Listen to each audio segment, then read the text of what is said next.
Probably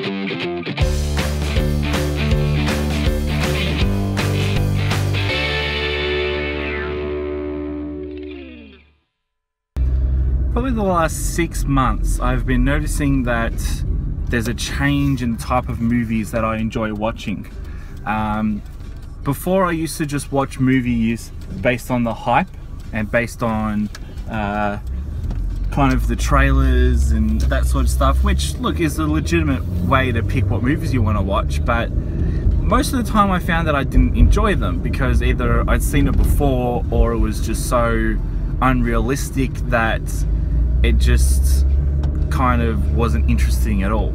But what I've actually found in the last 6 months is that the type of movies that I enjoy watching aren't always the best looking movies. They aren't always the ones that have a lot of visual effects, although some of the movies I enjoy watching do.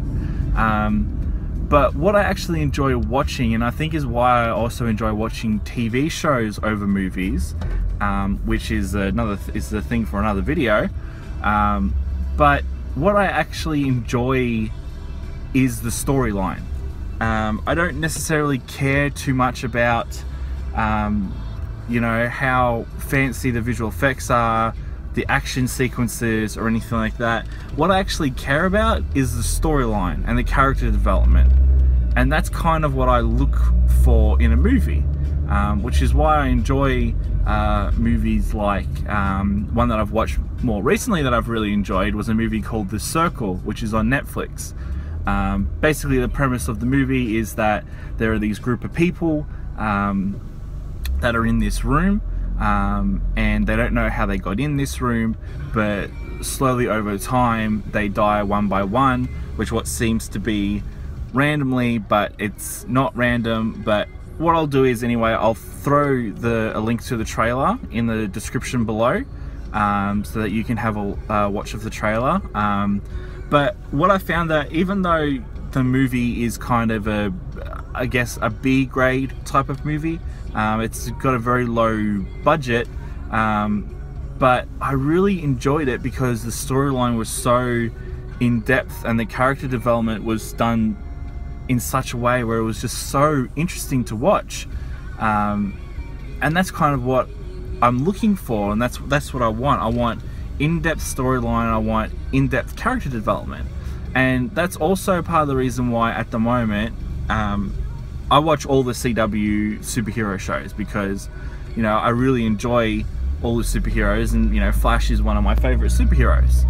So, and I'm actually enjoying Flash more than Arrow because Flash has been doing really well at telling their stories and building up their characters, and that's what I enjoy. Even though there's been a few episodes where the visual effects haven't been overly great, they had one where Flash was fighting Gorilla Grodd, and it wasn't as good as some movies, even though, yeah, they don't have the movie studio budget. It was obvious that the visual effects were kind of B grade or maybe C grade, but that didn't really faze me because the actual story of the episode was so compelling and so interesting that I kind of ignored that.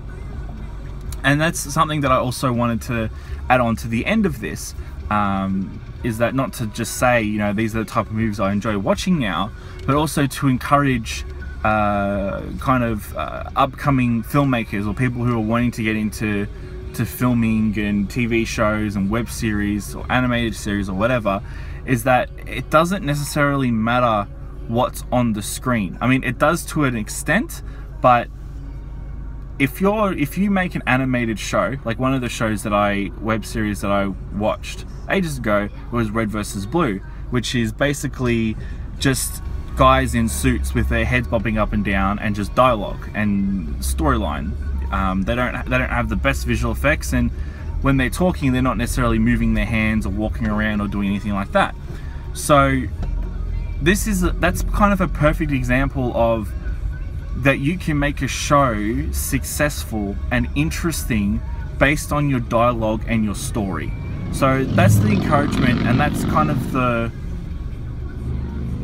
that's the encouragement, and that's the kind of word that I want to get out to all people who are wanting to, you know, start in filmmaking or to make a movie or an animated series or something like that. That it doesn't matter what's on the screen. It could be still characters with just mouths moving. There's tons of examples that I'll also put in the description for you guys to watch, to give you an example of these type of story. But yeah, it doesn't matter what's moving on the screen. It doesn't matter how awesome your visual effects are. What matters is your dialogue and your story and your character development. If you stick with that, you're going to make a very, very successful movie or a very, very successful web series. That being said, that's all I'm going to say for today. Make sure you like and subscribe, and I will see you guys next time.